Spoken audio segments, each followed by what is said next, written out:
nos escuche. Gracias. Pero creo que tenemos un programa de audio. ¿Ya? Okay. Perdón. Buenos días, amigos empresarios y fiscalistas que nos acompañan en las sesiones de charlas fiscales.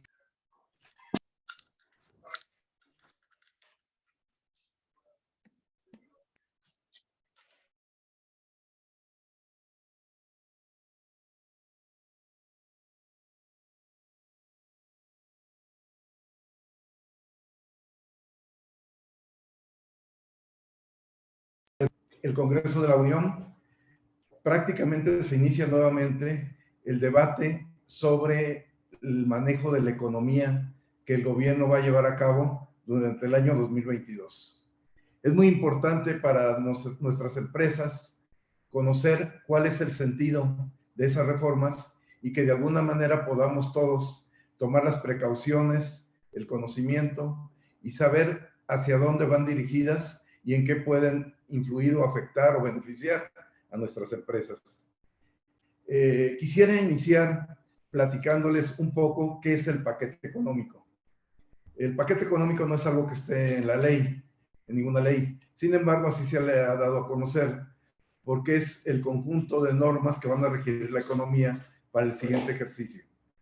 Este paquete económico tiene como parte fundamental dos ejes.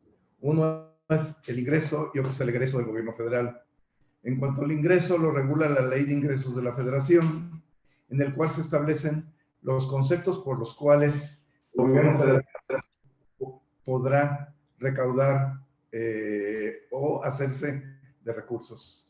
En la parte del presupuesto de egresos, pues es el destino al que se le dará esos dineros y que de alguna forma, como ustedes saben, siempre ha sido una discusión en la falta de transparencia en la aplicación de los egresos y que de alguna forma eso nos lleva a que el ingreso, la parte recaudatoria, pues de alguna manera los contribuyentes la cuestionen si no está muy claro el destino para ello. Y por el otro lado se complementa con un documento que se llama miscelánea fiscal, que es todas las normas que se modifican para llevar a cabo esto. En estos tres temas es en lo que se basa el paquete económico para el próximo ejercicio. El licenciado Rogelio Ramírez de la O, secretario de Hacienda y Crédito Público, hizo la presentación ante el Congreso de la Unión en el mes pasado, en septiembre. Y con esto, como les comento, se inician los debates para conocer cuál va a ser en realidad el ingreso, de dónde va a salir, y aquí es donde todos los contribuyentes tenemos que poner mucho ojo, y por supuesto, a dónde se va a ir. Nosotros como fiscalistas estaremos enfocados básicamente al ingreso y a la recaudación que va a establecer el gobierno federal y lo que le podrá aprobar el Poder Legislativo. Como ustedes saben, esto es un proceso que se inició con la entrega del paquete económico, pero de aquí se inician una serie de discusiones en el Congreso, el cual en todos los años nos ha invitado a participar para emitir nuestra opinión sobre lo que se está pretendiendo aprobar. Aquí es importante que los que estamos integrando el chat Guillén Fiscal y los que pertenecemos a algunas asociaciones de abogados, de contadores, etcétera, participemos porque de alguna manera, aunque normalmente al final del día, pues la planadora mayorista, que antes era el PRI, después el PAN y ahora es el Morena, pues son los que definen lo que se va a aprobar. Sin embargo, es importante darles a conocer nuestra opinión, porque en muchas ocasiones sí efectivamente se logra modificar las normas en determinado sentido. Y aquí les hago una invitación para que si alguno tiene alguna cuestión que le pudiera afectar, que pudiera considerar importante que se tomara en cuenta, bueno, pues estamos a su disposición para efectos de ser el conducto para llevarlo al Congreso y bueno, esperar que sea tomado en cuenta nuestra opinión.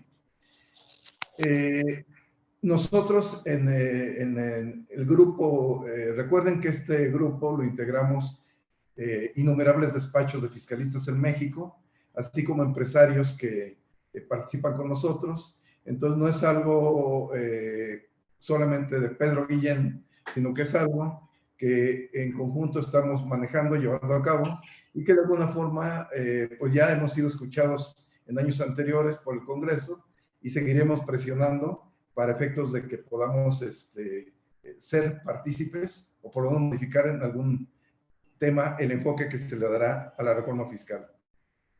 ¿De dónde vienen los ingresos? De acuerdo a la Ley de Ingresos de la Federación, los ingresos de la Federación o de los estados del sector público vienen concretamente de impuestos, del petróleo, de derechos y de endeudamiento.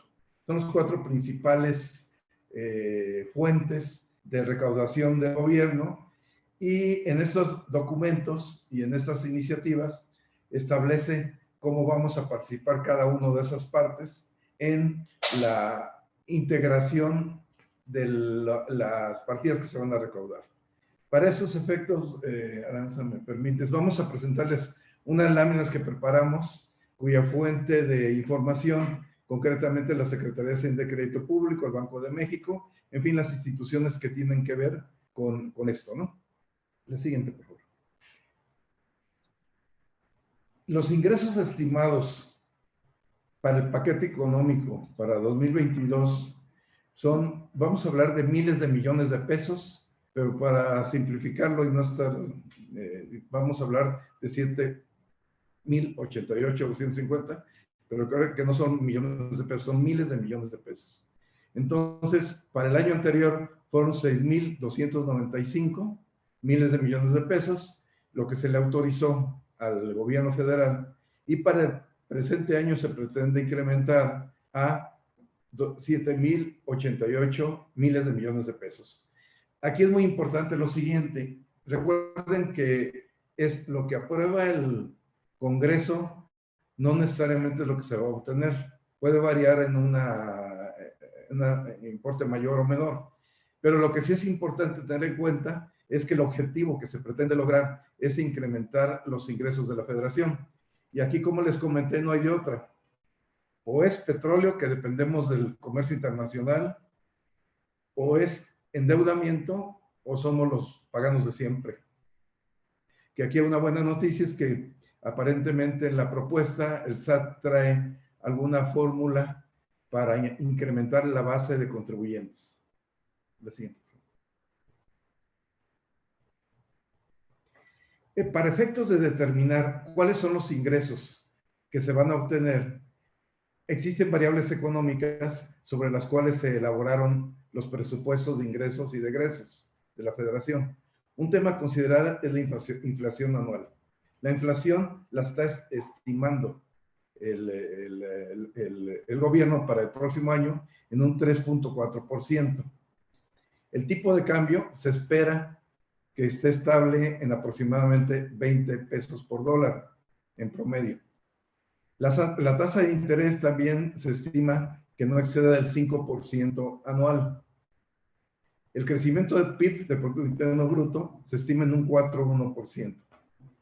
El precio por barril, 55,1 dólares por barril en promedio.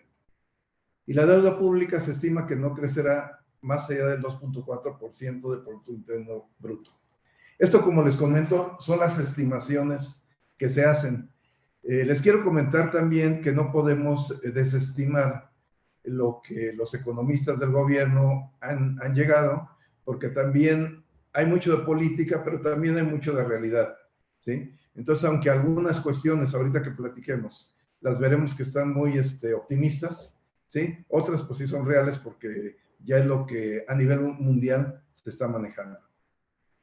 Partiendo de estas variables económicas, vamos a ver la siguiente.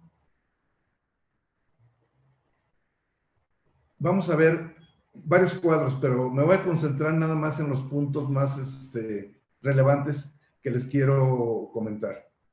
En lo que se refiere al Producto Interno Bruto, que es el concepto y el parámetro que permite el crecimiento o no de una economía, nos permite ver que, si ustedes ven, es la segunda línea donde dice PIB, después de oferta dice PIB, y vemos que en 2015 el crecimiento del PIB fue 3.3, 2016 2.6, 2017 2.1, 2018 2.2. Hasta ahí vamos, pues en un 2,5 del PIB, el crecimiento. Pero en 2019 empezó el problema, un poco la economía empezó a bajar, hubo problemas que ahorita los vamos a analizar, y baja a un 0.2. Pero en 2020, concretamente, y aquí no tiene la culpa ni el gobierno ni nada, realmente el efecto grave fue la pandemia, ¿sí? Redujo las expectativas, la variación, a un menos 8.3. Esto pues es el decremento más grande que hemos tenido en la historia de México, y les comento que en todos los países en general el efecto fue el mismo. Para 2021 se estima que el decremento se disminuya a un menos 3.6, ¿sí? No ha terminado el 2021, entonces no sabemos en qué va a cerrar el año, pero sí se espera que se disminuya el decremento. Esto es importante porque da el reflejo de lo que la economía en nuestro país se está manejando, y que de alguna manera, bueno, se está disminuyendo el problema, pero pues todavía existe. O sea, todavía no estamos ni siquiera en posibilidades de pensar en un crecimiento. Sin embargo, pues ahorita vamos a ver las expectativas para el 2022. ¿Qué sigue?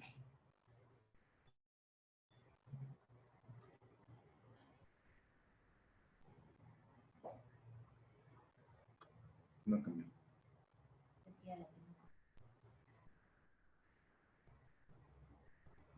A ver, un segundo, estamos cambiando. Ya, aquí. Aquí, en esta lámina, lo que quiero es comentarles un poquito más qué es el Producto Interno Bruto. Un poquito para entender por qué la importancia de ese dato. El Producto Interno Bruto mide la variación real por sector económico. Por ejemplo, el agropecuario, si ustedes ven en 2020, tenía el decrecimiento del 8.3, prácticamente que fue, no, perdón, es el total. Perdón. Sí, el agropecuario tenía el menos 0.5, ¿sí? Pero si ustedes ven el industrial, se bajó al menos 9.9. Y así vamos viendo cada uno de los casos. Por ejemplo, la industria de la construcción, menos 17.4, prácticamente se desmoronó, ¿sí? Sin embargo, para 2021 vemos cómo se empiezan a mejorar los porcentajes del PIB respecto de cada uno de los ramos de la economía. Y como ahorita se ven positivos, pero son respecto del mismo ejercicio. Ahí tendríamos que ver más adelante ya el comparativo entre los dos años, cuando se cierre el 2021, veremos si efectivamente se volvió ya positivo o seguimos en un segmento negativo.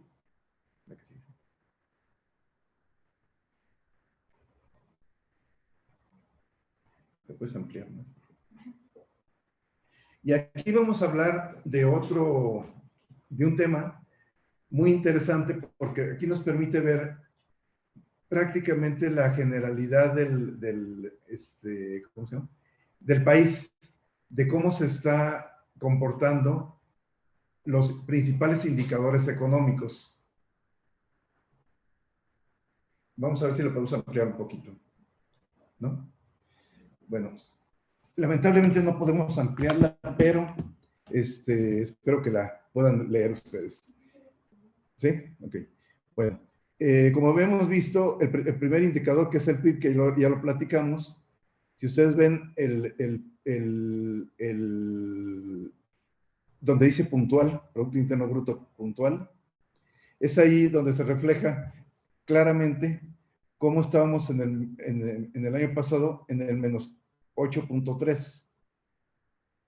Como les comentaba, la expectativa es crecimiento 6.3 para el 2021, que todavía no tenemos el dato preciso. Después se irá normalizando si las cosas siguen igual, a bajar a un 4, después 3 y 2.8, que realmente el crecimiento de México en promedio, si no hubiera existido la pandemia, deberíamos de seguir en 2.5 del PIB, ¿sí? De crecimiento. La inflación promedio, que es la importante el segundo, la tenemos en 2020 en un 3.4, ¿sí? 2021 ya subió a 5.3. Se espera que para el 2022 baje a 4.1. El otro elemento importante para definir la economía es el tipo de cambio con respecto del dólar. Y pues aquí estamos esperando que se maneje alrededor de un 20 pesos por dólar, que sería lo ideal que se pudiera sostener. Después, la tasa de interés, ¿sí? A 28 días de CETES, que si sacamos el promedio, es el segundo, dice nominal promedio, sí, estamos hablando de un 5.3 para 2020, se espera que baje a 4.3 en 2021 y después pues empieza a crecer. Eso ya solo los economistas nos lo pueden explicar. Luego, nos bajamos después de la línea de Estados Unidos. Ahora, todo esto que platicamos es lo que se espera dentro de nuestro país. Pero como todos sabemos, estamos casados con Estados Unidos. Nuestra economía depende impresionantemente de Estados Unidos. Y es algo que no podemos negar. Si a Estados Unidos le va bien, a México le va bien. Entonces, aquí tenemos que evaluar bien el aspecto político de no pelearnos con nuestro amigo, con nuestro socio. Queramos o no queramos, de ellos dependemos de mucho. Y estos números que vimos anteriormente dependen de que las cosas en Estados Unidos funcionen de la siguiente manera. Uno, que el crecimiento real de Estados Unidos, que ahorita es el negativo, se convierta en un 6 positivo para el 2021, porque ya estamos, ¿no? Y 2022 que siga creciendo. Si esos dos aspectos suceden, México es muy probable que sí logre lo que se está proyectando en la ley de ingresos. También que el Producto Industrial de Estados Unidos, pues como todos los países, decreció en 2020, que en 2021 efectivamente cierre en 5, arriba de 5 y se mantenga. Si eso sucede, México sigue también. El otro tema de la inflación en México. Como ustedes recordarán, en México se está estimando un 5.3 para 2021, ¿sí? En Estados Unidos se está estimando un 3.8, ¿sí? Eso, si se da, México sí puede estar en un 5 aproximadamente, ¿no? Y por último, el precio del petróleo, que el precio del petróleo pues tampoco depende de nosotros, depende de temas internacionales, y aquí se está estimando el precio por barril en un 35.8 fue 2020, y sí efectivamente está creciendo fuertemente para 2021, se estima que cierre en 60.6, no sabemos si se llegue a ese valor, pero pues ojalá. Pero si es así, esto depende mucho de que, como ustedes recordarán, todos los barcos estuvieron parados durante el tiempo de la pandemia, entonces no hubo flujo de petróleo, tampoco hubo consumo, pero sin embargo ahora hay un excedente de petróleo que ya se produjo y que no se puede entregar porque los países no tienen suficiente capacidad para almacenar y recibir ese producto. Entonces, el precio del petróleo no nos debe de ser muy confiable porque dependiendo de lo que pase este fin de año, pues se verán los precios para el siguiente año. Ahora sí.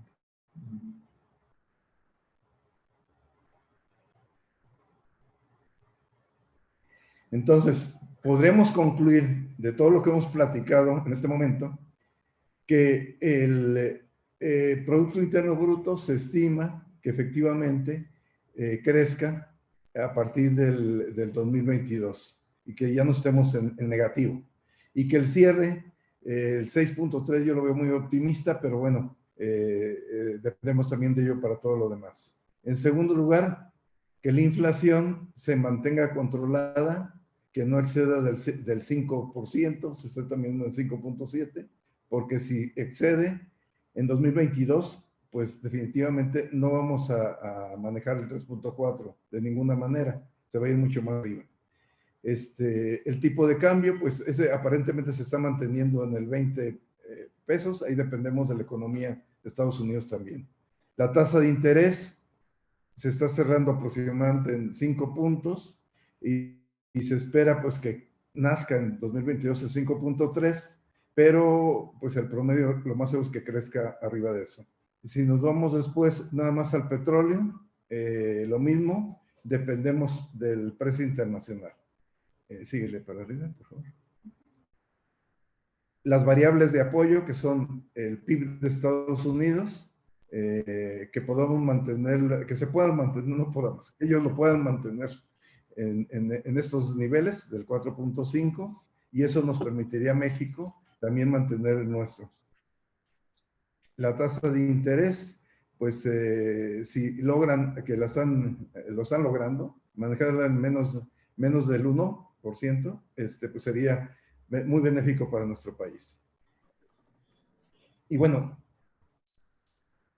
ahí cierre y póngame. Estas son los conceptos económicos sobre el cual se basó las estimaciones que está haciendo nuestro país para lo que se está manejando como ley de ingreso y presupuesto de egresos. Todos esos conceptos tienen algo en común. Uno, están estimando obtener más ingresos el gobierno. Dos, hay muchas variables que no dependen del gobierno, dependen de terceros. Y tres, el compromiso del gobierno sigue firme en no incrementar los impuestos. Entonces, ante este escenario, nos vamos ahora a platicar un poquito del tema fiscal. En el tema fiscal encontramos que si pretenden obtener una recaudación determinada que es superior a la del año anterior, pues solo hay un camino, bueno, dos, perdón. Uno es el incremento de la base de contribuyentes, que es algo que todos los años hemos platicado, lo hemos repetido, y lamentablemente todos los esquemas que se han propuesto no han funcionado y seguimos pagando los mismos contribuyentes de siempre.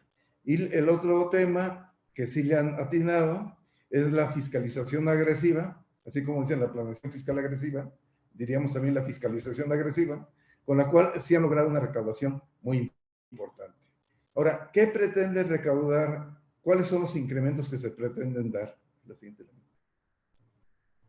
O sea, vamos a ver qué tipo de incrementos y hasta dónde pretende la iniciativa obtener con las modificaciones fiscales que vamos a conocer. También se puede ser más grande.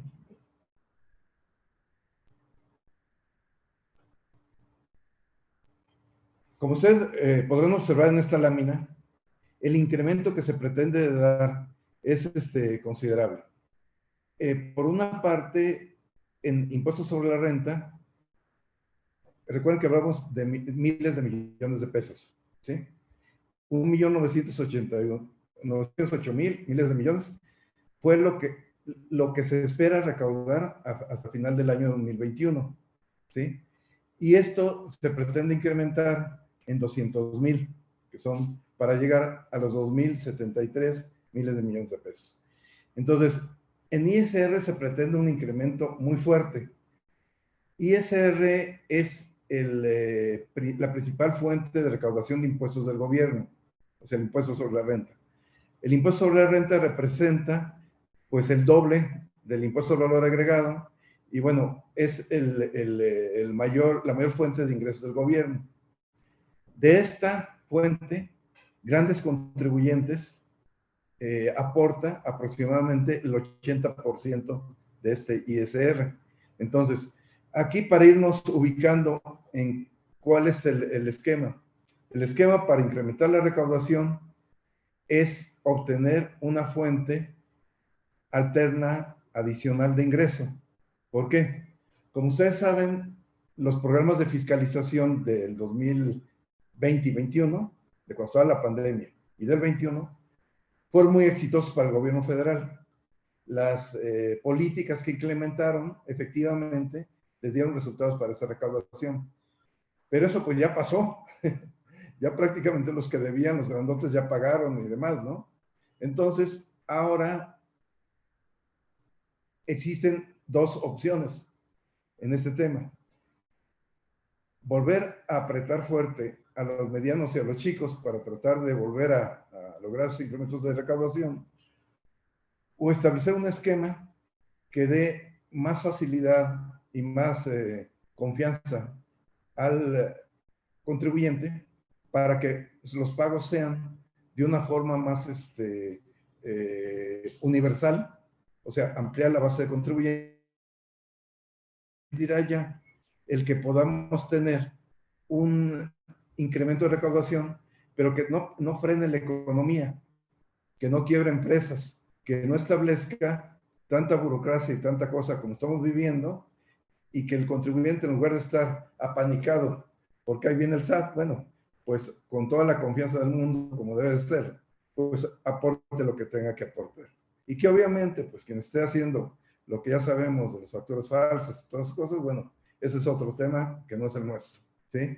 Pero los empresarios normales, los que trabajamos día a día, bueno, que el programa de fiscalización se convierta en algo que coadyuve al cumplimiento de la obligación. O sea, el programa real debe ser, en Estados Unidos y en Europa le llaman compliance fiscal, debe ser complementar, coadyuvar con el contribuyente al cumplimiento correcto de la obligación fiscal. Bueno, en materia de IVA, en 2021 se estima cerrar con 978 y se espera recaudar 1.213.000 para 2022. Aquí el tema es diferente.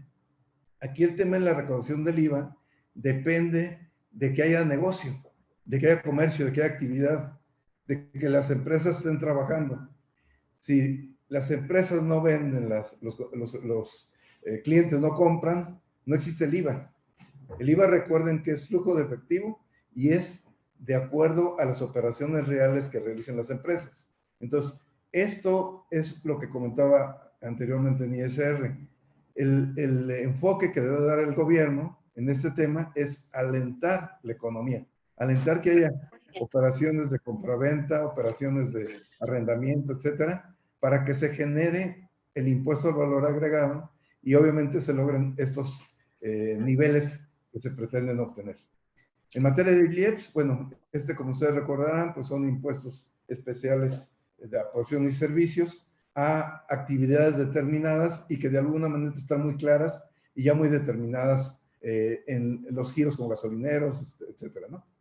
En el tema de derechos, perdón, también en el IEPS hay modificaciones muy importantes que ya platicaremos en su oportunidad.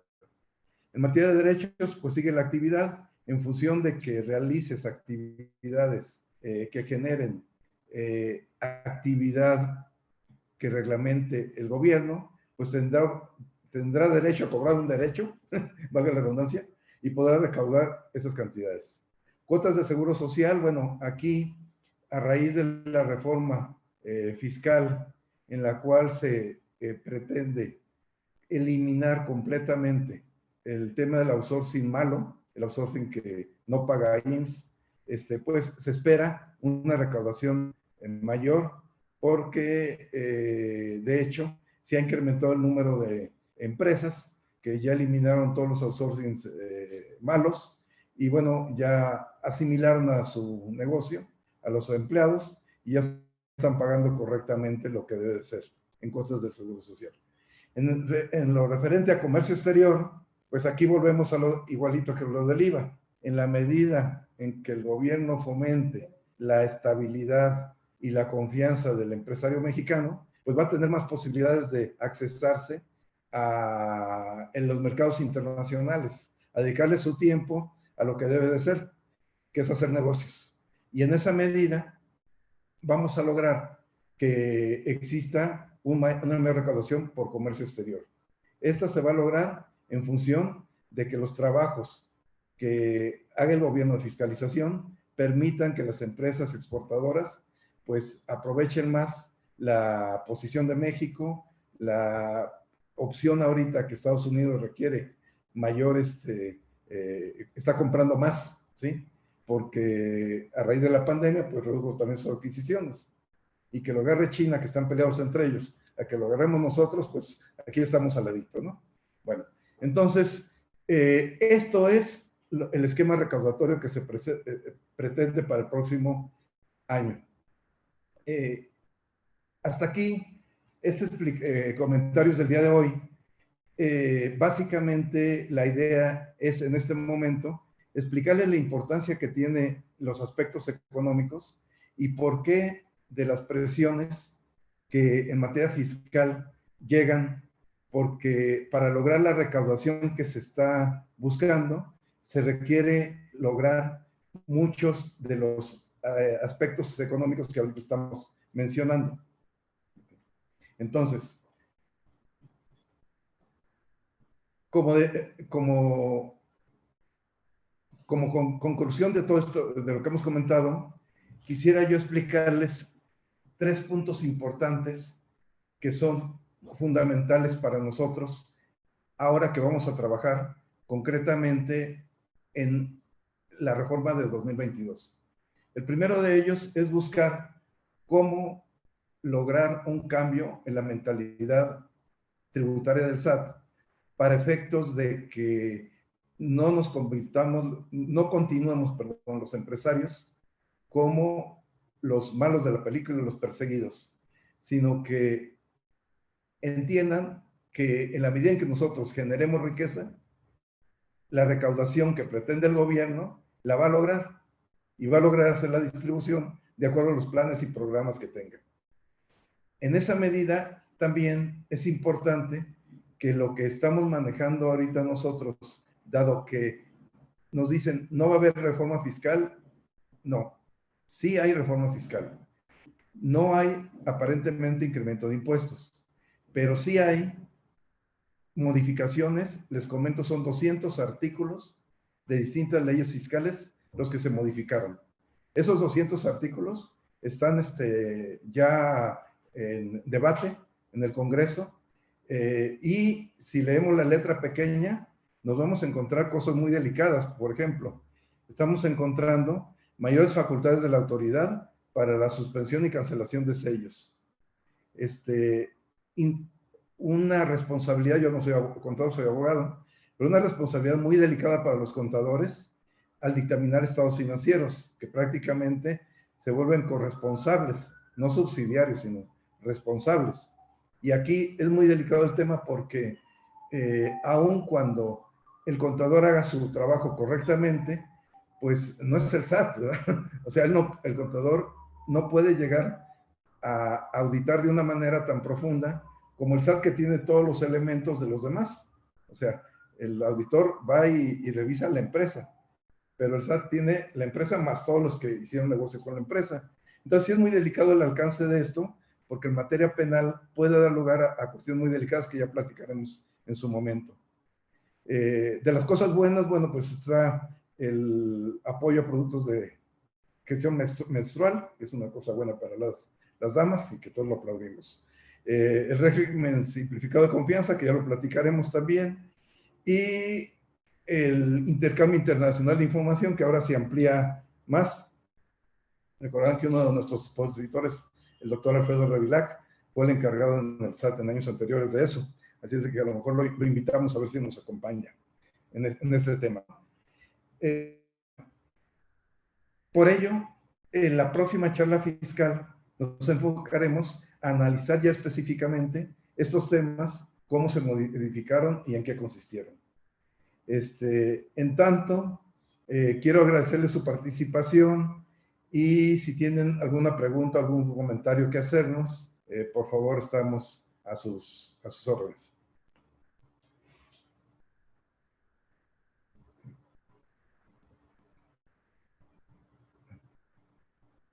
A ver, Rafael Higueras. Dale el micrófono.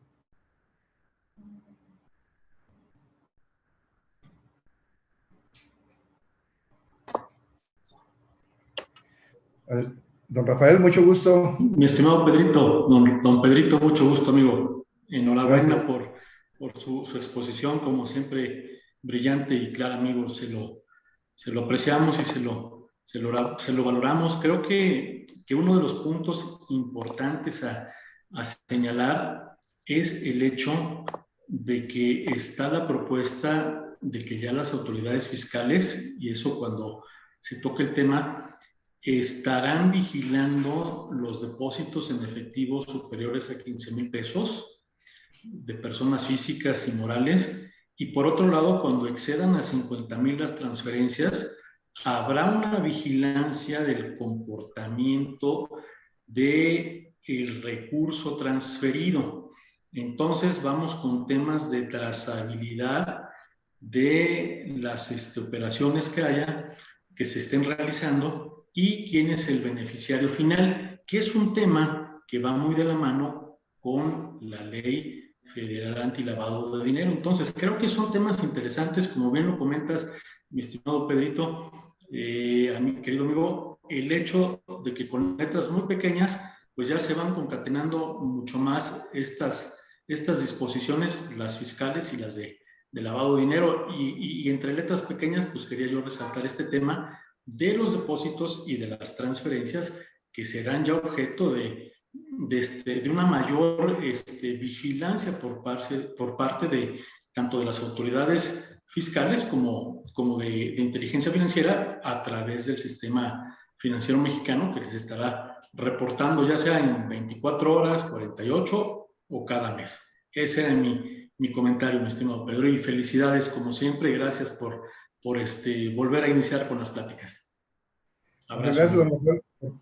Gracias, don Rafael, por tu aportación. La verdad es que sí es un tema bien interesante el que acabas de tocar, y que son cosas que cuando no se analizan, pasan, se aprueban, y después cuando lo empieza a aplicar el SAT, pues empiezan los problemas y fuertes, ¿no? Entonces creo que es bien delicado. Te agradezco mucho, don Sí, Rafael. gracias, mi Pedro. Un abrazo. Y saludos a Puebla. Claro que sí, amigo. Bueno, perdón, tenemos otra pregunta. Me dice que no ponga su nombre, pero me dice, ¿cómo convences al SAT de que sus programas de fiscalización no sean tan intimidatorios? Bueno, sí es correcto, es correcto. Yo creo que el tema va a ir cambiando de volumen. Yo creo que cuando empezó, bueno, la nueva jefa del SAT, que empezó muy aguerrida, ¿cómo se llama?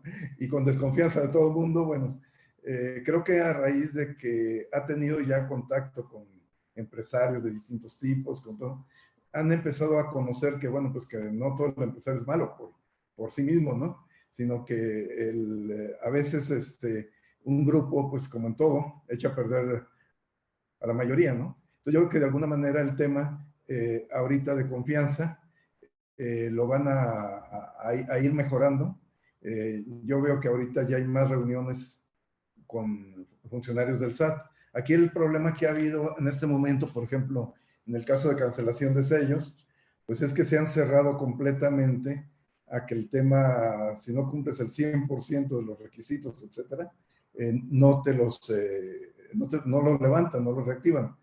En el tema de las devoluciones de impuestos es la misma historia, o sea, si tienes todo y está claro, pero falta la coma, bueno, pues de ahí te lo regresan otra vez. Entonces, esa parte está muy mal en este momento porque están haciendo la rajatabla y eso lo que obliga es a que la gente pues no logre obtener una cita, ya sabemos lo clásico, citas, cancelación de sellos, no devoluciones de impuestos, en fin, son temas muy recurridos que, bueno, estamos machacando con la autoridad para hacerle ver que, pues, que esa política está quebrando empresas, ¿sí? Entonces, esas partes son las que debemos de continuar trabajando, ¿no? Y bueno, y aquí en este tema yo sí le hago un reconocimiento a las cámaras de comercio, la de Concanaco, la de industria, etcétera, que bueno, están haciendo su papel de hacerle ver a la autoridad que, pues, la realidad, ¿no? Que no es tan fácil dejar de pagarle a 50 empleados, una quincena, 2 quincenas y a la tercera quincena porque tengo las cuentas embargadas, ¿no? Entonces, el punto es que sí existe un problema y muy serio en ese punto.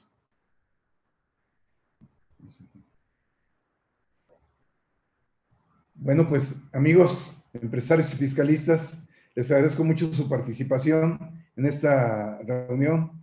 De todas formas, vamos a subirlo a YouTube y a la chat Guillén Fiscal, para si alguien quiere repasarlo o alguien que no pudo conectarse en esta ocasión.